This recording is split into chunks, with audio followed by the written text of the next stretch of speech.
कैसी तबीयत है दुआ बीबी? बंद करो अपना एक गंदा खेल। ज्यादा चिल्लाने की जरूरत नहीं है। चुपचाप इस वक्त मेरे क्वार्टर पे आओ। तुमसे कुछ जरूरी बात करनी है। मैं मर के भी तुम्हारे सामने ना हूं। तुम खुद इस घर से निकल जाओ, और अगर तुम ना निकले तो मैं पापा को बता दूंगी।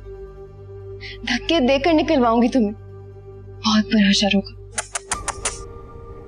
एक तो तुम प्यार की जबान नहीं समझती हो, यही तो समझाने के लिए बुला रहा हूं तुम्हें। राणा साहब से तो इस बात का जिक्र भी मत करना, वरना धक्के मुझे नहीं तुम्हें पड़ जाएंगे।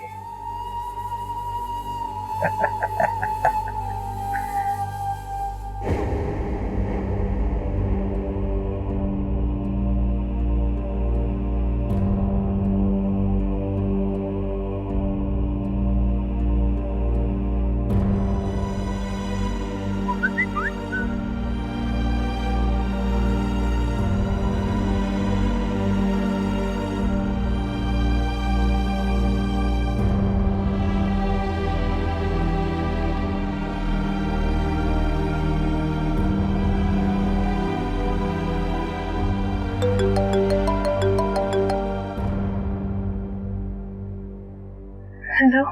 तस्वीरें पसंद आई? तुम्हारे साथ गुजरे उन कीमती लम्हों को मैंने कैद कर लिया था। कोई सबूत भी तो होना चाहिए था ना। ये गंदा खेल खेलते हुए तुम्हें शर्म नहीं आई? खुदा का खौफ नहीं है तुम्हें? अरे खौफ कैसा? और जानू, तुमसे क्या शर्म? हाँ, शर्म तो इंसानों को आती है। तुम तो जानवर हो। मैं तो बचपन से ही ऐसा हूं। हम साथ खेल के बड़े हुए हैं, मगर तुमने तो कभी मुझे जानने की कोशिश ही नहीं की। हाँ, पहचानने में गलती हुई है हमसे। हमारा असल चेहरा इतना भयानक होगा कि मैंने कभी सोचा भी नहीं था। जानू, तुम्हारे लिए तो मैं कुछ भी कर सकता हूँ। तुम्हारी असलियत मैं बाबा को बताऊंगी। धमका रही हो मुझे? अरे ये खेल तो बिल्कुल पहले जैसा हो गया है।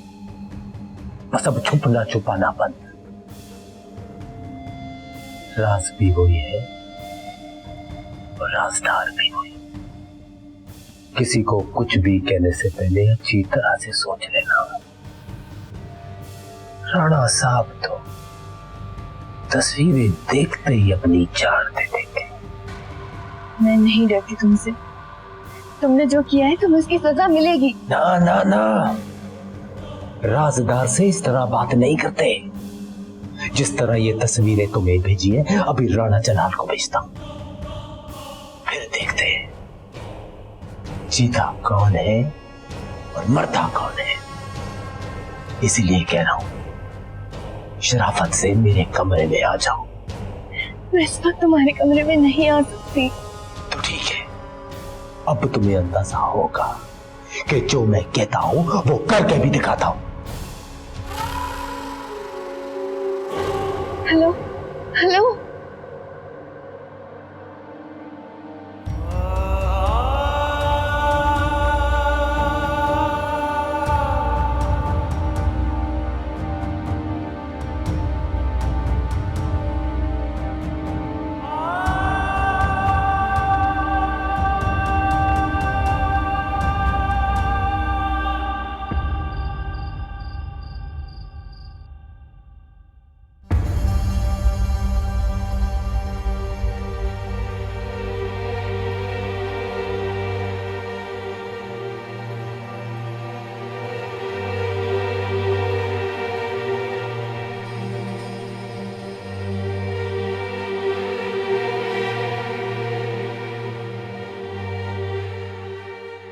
सुभान अल्लाह, सुभान अल्लाह। बड़ी सोहनी लगती पी है ये तो साढ़े नहीं।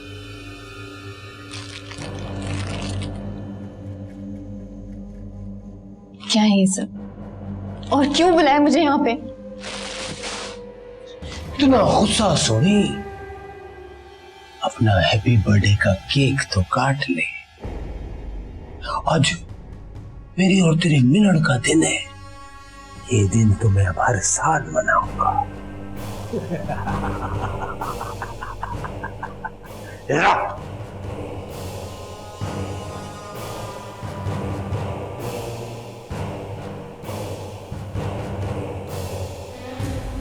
हाँ सोनी ना, ऐसे मत रो। मैं भी बहुत रोया हूं। इस कमरे में महरूम की तरह यतीमों वाली जिंदगी गुजारी है मैंने, मगर आज से तेरे साथ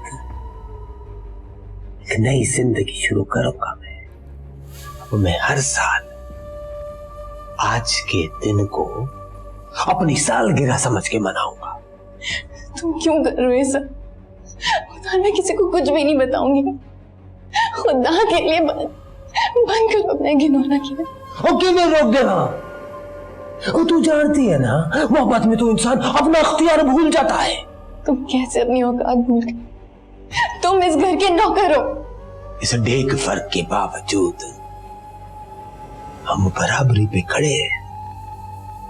देखो, उस अदील नाल मोहब्बत थी और मेरे को तेरे नाल। वो तो तुझको छोड़कर भाग गया, मगर मैं तो तेरे सामने खड़ा हूं। सुनी,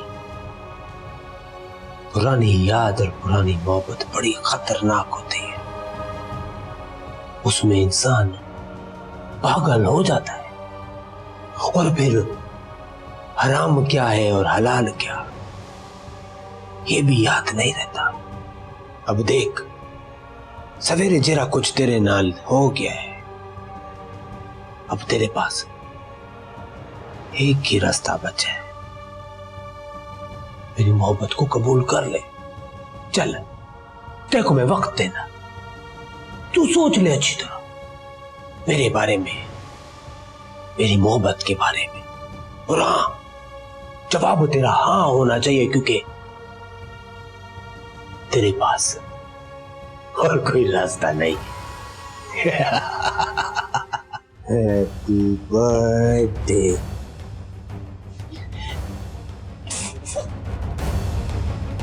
सारी जिंदगी गर्दन झुकाने से बेहतर है कि इंसान मौत को गले लगा ले। वाह बेबी, चले जाओ।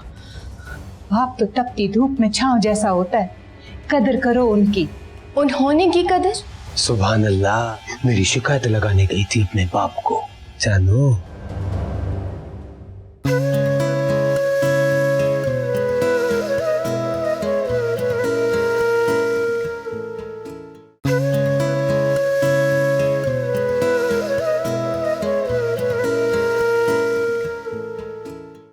अब ये रोना धोना बंद करो। आओ आओ, चलो ये केक काटते हैं।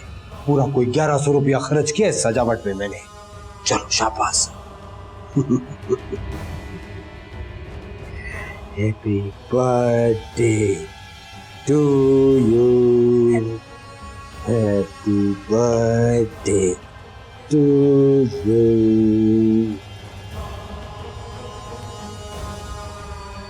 Happy birthday.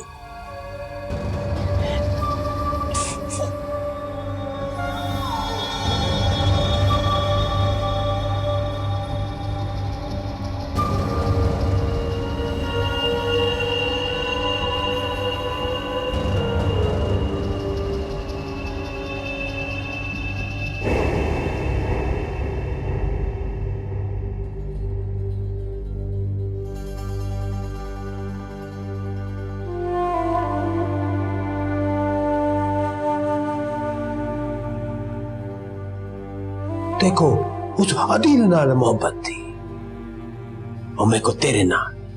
वो तो तुझको छोड़कर भाग गया, मगर मैं तो तेरे सामने खड़ा हूं।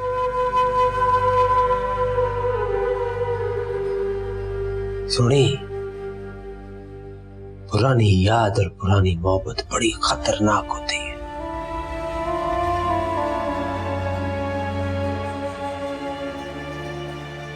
ये कैसा इंसाफ है? गुनाहगार बेखौफ फिर रहा है और मैं इस वहशी की नजरों से छुप रही हूँ।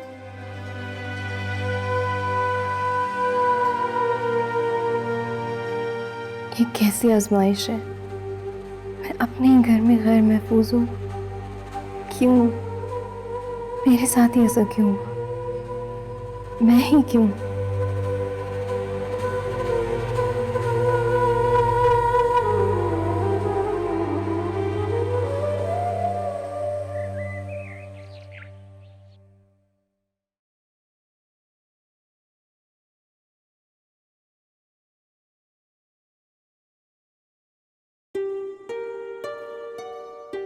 बाबा, हाँ दुआ।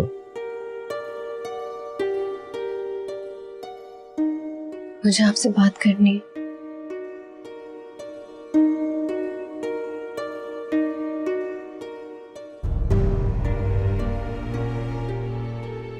बाबा, मैं आपको कुछ बताना चाहती हूँ। हाँ कहो, क्या बात है? मेरी बात सुनकर आपको गुस्सा आएगा या फिर शायद आप बर्दाश्त ही नहीं कर सकेंगे। मेरी नाराजगी की परवाह किए बगैर तुम खुल के बोलो। ऐसा क्या है जो तुम नहीं कह पा रही? और तुम परेशान क्यों? जो मैं आपको बताऊंगी वो सुनने के लिए बहुत हिम्मत और बर्दाश्त चाहिए। कुछ कहे बगैर तुम मेरे जब्त का इम्तिहान ले रही हो दुआ। कहो, आखिर क्या बात? पापा, वो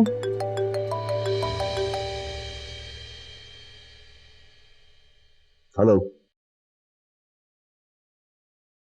इन्ना लिल्लाहि व इन्ना इलैहि राजिऊन। गैरतमंद शख्स था दिलावर। बेटी की बदनामी नहीं बर्दाश्त कर सका।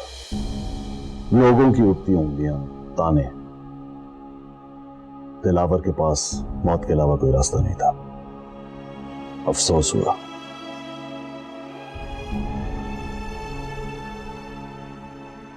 यह जिल्लत भी बड़ी जलील चीज है। एहसास से शर्मिंदगी जहर बन के रगों में दौड़ने लगता है। नदामत, शर्मिंदगी, लोगों की उठती उंगलियां बंदे को जीते जी मार देती हैं। उस लड़के की उस लड़की से दोस्ती थी जिसका बाप पीठ जगह में खड़ा शर्मिंदा अपनी बेटी की फोटो और खत हाथ में उठाए लोगों से बचता फिरता था। किस कदर मजबूर और बेबस कर दिया बेटी ने। दिलावर की जान ले ली। मुझ पे भी तो गुजर चुकी है।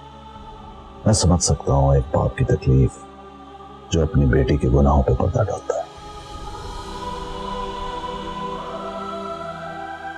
औलाद के मामले में बाप बेबस हो भी जाए, पर गैरत के मामले में बेबस मर्द बेगैरत कहलाता है। सारी जिंदगी गर्दन झुकाने से बेहतर है कि इंसान मौत को गले लगा ले। नहीं। तुम कहो, क्या बात है? परेशान क्यों हो? पापा, मैं फेल हो गई। आपसे क्या वो वादा मैं पूरा नहीं कर सकी। अभी तो पेपर खत्म हुआ है और इतनी जल्दी रिजल्ट आ गया। मुझे लगता है कि मैं सारे सब्जेक्ट्स में फेल हो जाऊंगी। कोई बात नहीं दुआ, तुम इतनी सी बात पे रो रही हो। इम्तिहान ही तो है। स्कूल कॉलेजेस में इम्तिहान तो चलते ही रहते हैं। इसमें परेशानी की क्या बात है? हाँ, दोबारा बैठ जाना। वहां पास होने का दूसरा तीसरा बल्कि बार बार मौका मिलता है। असल इम्तिहान जिंदगी की दौड़ में कामयाब होना है। तुम मेरी बेटी भी हो और बेटा भी। तुम्हें इस दौड़ में बहुत मोहतात रहना है। हर कदम संभाल के लेना होगा ताकि मेरी इज्जत और तुम्हारे सर की रिदा महफूज रहे।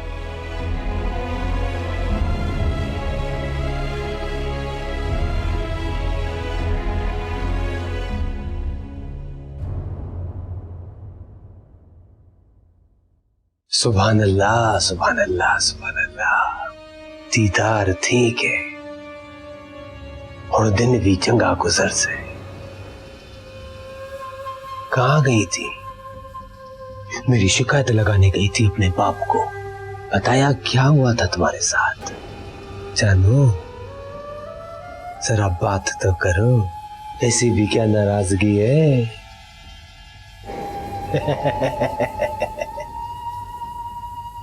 शर्मा गई बेवकूफ।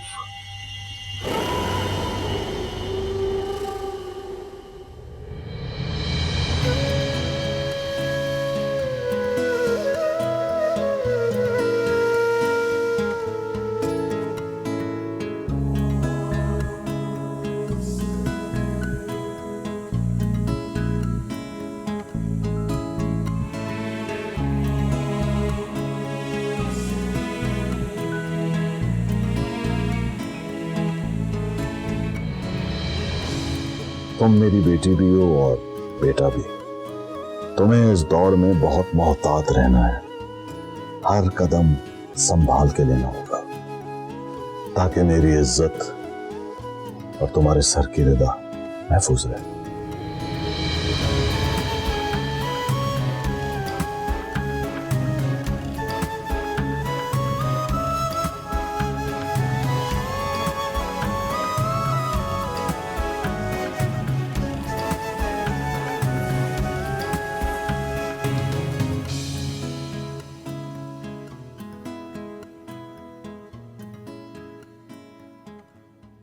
सुगरा, दुआ बीबी को खाने के लिए बुलाओ।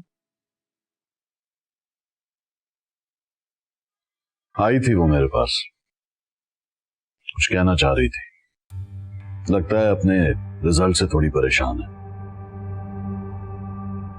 उसे शायद फेल होने का डर है। अजीब लड़की है। अभी तो इम्तिहान खत्म हुए और अभी से उसको रिजल्ट की फिक्र है। उसका ख्याल रखो कुलसूम, वो बहुत हसास बच्ची है और जिस माहौल में वो इस तरह पली बढ़ी है वो शायद खुद को अकेला महसूस करती हो और वैसे भी शायद वो अपने दिल की बात करने से घबराती हो। तुम उसका ख्याल रखा करो, उससे बात करने की कोशिश करो। तुम्हें पता है कि कभी कभी जब मैं उसकी आंखों में देखता हूं तो मुझे तजाद नजर आता है। जैसे कभी कभी उसकी आंखों में कोई एक बहुत भयानक ख्वाब छुपा और शायद कभी ऐसा लगता है कि कोई हकीकत।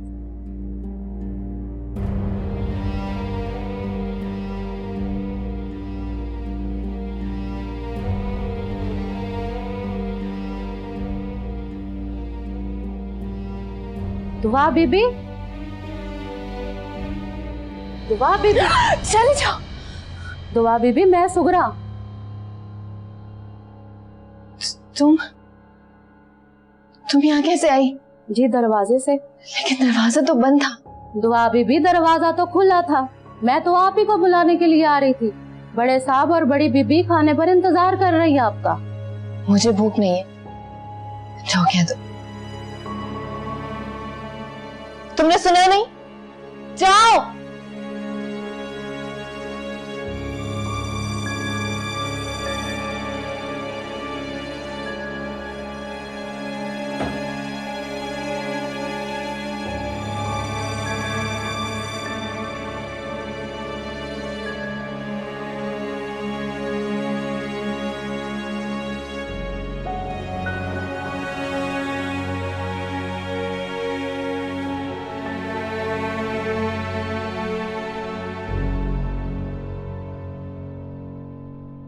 बड़ी बीबी, दुआ बीबी कह रही है कि इन्हें भूख नहीं है, वो नहीं आ रही।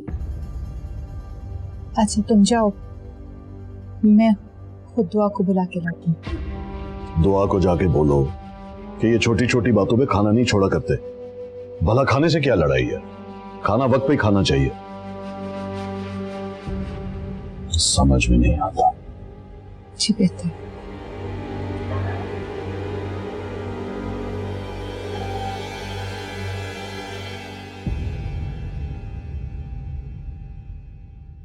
मामा, मुझे कुछ नहीं चाहिए। माँ हूं तुम्हारी, तुम्हारे हर अंदाज से वाकिफ हूं। दुआ, मैं तुमसे बात कर रही हूँ।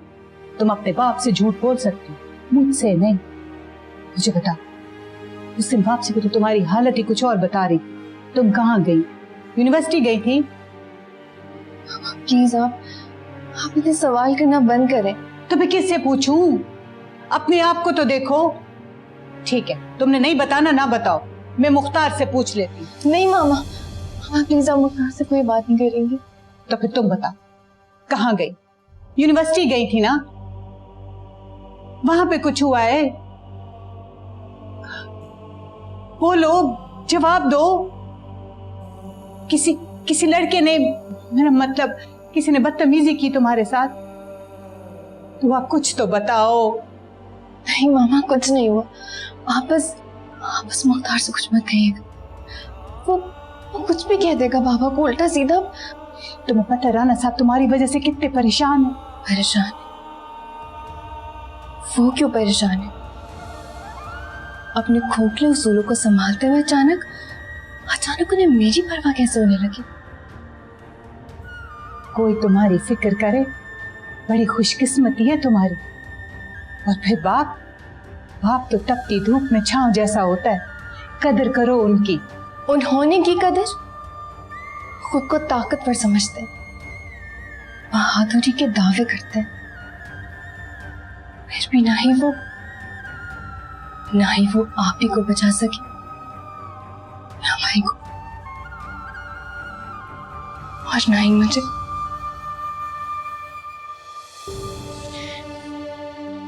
कुछ नहीं कर सकते हैं वो, कुछ नहीं कर सकते हैं वो। दुआ, मौत तो तकदीर का फैसला होती है, पर तुम सोच सकती हो कि राना जलाल के बगैर, उनके बगैर मेरी तुम्हारी जिंदगी कैसी होगी?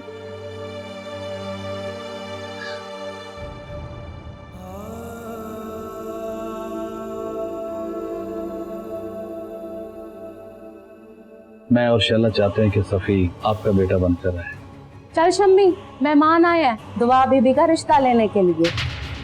एक दिन आप मुझे इस कब्र में मरा हुआ पाएंगे। क्या ओल फोल बक रही हो? अगर अपने घर के बचे कुछ अफराद की सलामती चाहती हो तो जैसा मैं कहता हूं वैसा करो।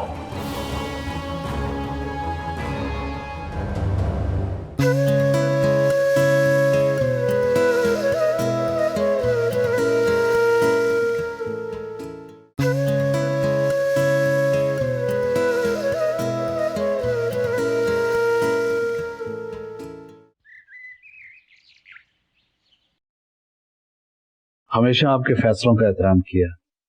मैं और शैला चाहते हैं कि सफी आपका बेटा बनकर रहे। ये भी तो अपना ही घर है। सफी उसका रहे या इसका रहे, क्या फर्क पड़ता है?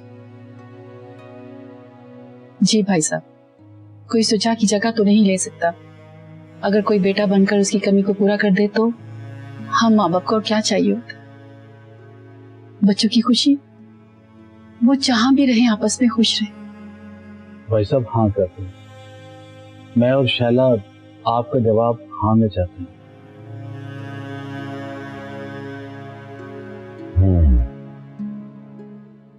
मुझे इसमें कोई एतराज नहीं है, मगर मैं चाहता हूं कि दुआ की मर्जी इसमें शामिल हो। वो मुझे इनकार नहीं करेगी, लेकिन शायद मैं नहीं चाहता कि ऐसा बड़ा फैसला उसकी मर्जी के बगैर हो। मैं नहीं चाहता कि वो कमजोर महसूस करे। जानते हो कि बहन और भाई की मौत के बाद वो बहुत हसास हो गई है, और उससे उसकी ये मर्जी छीन कर मैं उसे दुख नहीं देना चाहता। लेकिन भाई साहब, पहले तो आपने अपना कोई फैसला किसी के हाथ में नहीं दिया। कासिम, हादसात बड़े से बड़े आदमी को कमजोर कर देते हैं, बेबस तोड़ देते हैं। मौत को इस कदर करीब से देखा है कि अब तो मुझे जिंदगी की हकीकत में भी शक होने लगा। सही कह रहे हैं। किसी प्यारे की मौत का सदमा इंसान के लिए बहुत बड़ा सदमा होता है। अब तो मैं भी जान चुका हूं कि जबरदस्ती के किए जाने वाले फैसलों का अंजाम यही होता है। जिंदगी के इस तल्ख तजर्बे से मैंने सीखा है कि किसी जीते जागते इंसान पर अपनी मर्जी लागू करने का मतलब है उससे उसकी जिंदगी छीन लेना। बहुत देर में समझ आई पर आ गई। शायद अब भी बहुत देर नहीं हुई। दुआ है ना, दुआ है। भाभी, दुआ कहाँ है?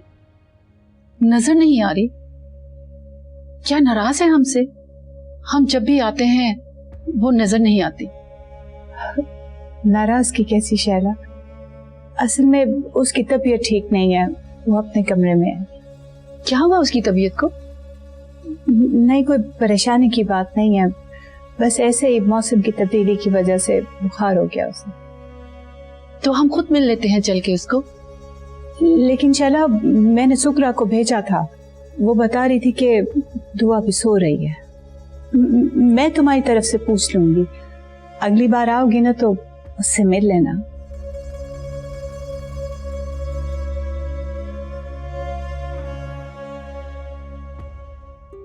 देख लेना, थोड़ी ही देर में ना आपके पाँव का दर्द बिल्कुल ठीक हो जाएगा। सब कहते हैं मेरे हाथ में ना जादू है। बस करो सिमी, थक जाओगी। नहीं थकती मैं बीबी जी।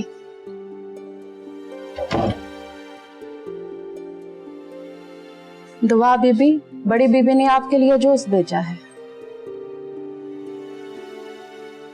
चल शम्मी, मेहमान आए हैं, मुझसे अब भाग दौड़ वाले काम नहीं होते। कौन से मेहमान आए हैं अम्मा? अरे वो राना कासम आए हैं अपनी बीवी के साथ दुआ बीबी का रिश्ता लेने के लिए। सच्ची? अपनी दुआ बीबी दुल्हन बनेगी? बड़ी सोनी लगेगी दुआ बीबी दुल्हन बन के। पापा ने क्या जवाब दिया कासिम चाचा को? ना बीबी, हमारी इतनी औकात कहाँ कि हम उनके जवाब जान सकें। ये तो बड़ी बीबी ने बताया था मुझे कि राना कासम आपका रिश्ता लेने के लिए आए हैं। चल शम्मी, रात के खाने का भी इंतजाम करना है मैंने। बीबी जी ये आप याद से पी लेना, ठीक है?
चाहता तो तुम्हारी तस्वीरें तुम्हारे बाप को भी भेज सकता था कि वो भी देखे अपनी बेटी के करतूत, मगर चलो बाप को नहीं भेजता, इंटरनेट पर चढ़ा देता हूं। मेरी तरह दुनिया वाले भी तुम्हारी तस्वीरें एंजॉय करें। बकवास बंद करो अपनी मुख्तार। क्या हुआ जानू, डर गई? मैं तो कहता हूं हार मान लो, हार मान लो और मेरी मोहब्बत जीत लो। तुम्हारी एक छोटी सी सारी बाजी पलट देगी। ऐसी जीत से मर जाना ही बेहतर है। ये कैसी बातें कर रही हो?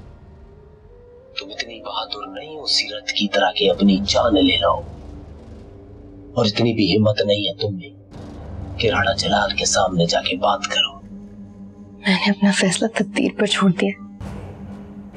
तुम्हारी असलियत ज्यादा दिन नहीं छुपी रहेगी मुख्तार। अरे तो जाहिर कर दो मेरी असलियत घर में, हो जाने दो सब बर्बाद। जो अपने फैसले खुद करते हैं ना, वो तकदीर के फैसलों का इंतजार नहीं करते। बुराई गंदगी की तरह होती है, लाख छुपाओ लेकिन उसकी बदबू गंदगी को जाहिर कर देती है। दुआ भी खुद से कुछ नहीं हो जाता है। बाप का सर ना झुके तो बेटियां झुकती हैं, खास तब जब बाप राणा जलाल जैसा हो, जिसके लिए झुकने का मतलब मौत है। समझ तो गई होगी तुम। अगर अपने घर के बचे कुछ अफराद की सलामती चाहती हो तो जैसा मैं कहता हूं वैसा करो। इसके अलावा तो तुम्हारे पास कोई और चारा भी नहीं है जानू।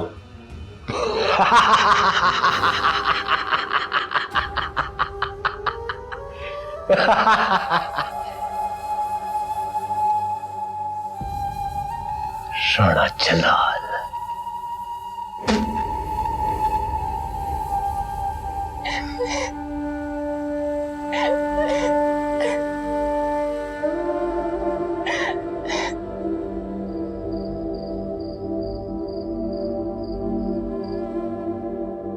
और उन्होंने तो शर्त भी मान ली है। कैसी शर्त? राणा साहब के ख्याल में हम तुम्हारी जुदाई बर्दाश्त नहीं कर सकेंगे, और दुआ ये हकीकत भी है, तुम तो हमारे जीने का मकसद हो। तुम्हारे बगैर हम क्या करेंगे? तो पापा ने कासिम चचा को इनकार कर दिया। जिस शख्स ने सारी जिंदगी उसूलों की पासदारी में गुजारी, वो बेटी की मोहब्बत में आज दुनिया के असूल तोड़ रहे, और राणा साहब तुम्हारा दूल्हा रुखसत करके इस घर में लाना चाहते। मुझे तो हैरत है कि कासिम भाई भी अपने बेटे को घर जमाई बनाने पर राजी। वो तो सिर्फ तुम्हारी हाँ का इंतजार कर रहे। लेकिन मामा, मुझे ये मंजूर नहीं। फैसले का हक तुम्हें दिया है, तुम इनकार कर सकती हो, पर बेटा मैं कहूंगी कि एक बार सोच लो। सफी पढ़ा लिखा है, बाहर रह के आया। क्या वो शादी के बाद मुझे बाहर लेके जा सकता है? मुल्क से बाहर, यहाँ से बहुत दूर। तो तुम हमें छोड़ जाना चाहती हो? नहीं मामा, मैं बस इस घर से निकलना चाहती हूँ। इस कमरे की घुटन से मेरा दम निकल जाएगा, और इस घर की मनुसियत मुझे निकल जाएगी। तो तुम हमसे, इस घर से इतनी बेजार हो क्यों? बोलो, क्या शिकायत है हमसे बेटा? कोई शिकायत नहीं है माँ, मैं बस इस घर से निकलना चाहती हूँ, बहुत दूर जाना चाहती हूँ। आप प्लीज मुझे बचा ले मुझे, वरना एक दिन आप मुझे इस कमरे में मरा हुआ पाएंगे। क्या ओल फोल बक रही हो? हम तो तुम्हें देखकर जी रहे हैं, और तुम शुजा और सीरत की तरह मरने की धमकियां दे रही हो हमें। मैं डरती हूँ मामा कि मेरी वजह से आपको या बाबा को कोई दुख ना मिले। तो फिर बहादुरी से हर दुख के आगे खड़ी हो जाओ। अरे तुम अपनी जिंदगी का हर फैसला अपनी मर्जी से करो। चाहो तो शादी के बाद ये मुल्क छोड़ के किसी दूसरे मुल्क चले जाओ, मगर फिलहाल राणा साहब का ये घर जमाई वाला फैसला मान लो।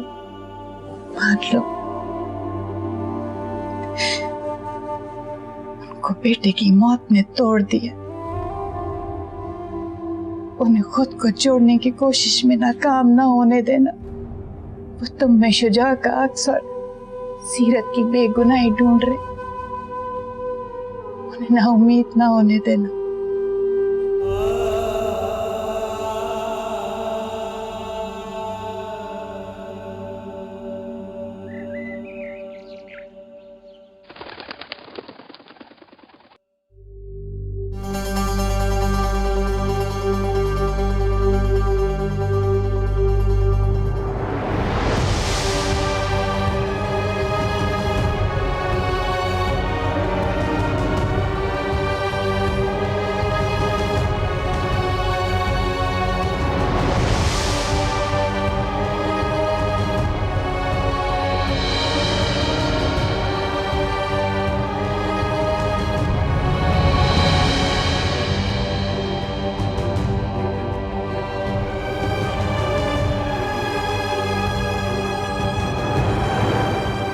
तुम इतनी बहादुर नहीं हो सीरत की तरह के अपनी जान ले लो, और इतनी भी हिम्मत नहीं है तुम में कि राणा जलाल के सामने जाके बात करो।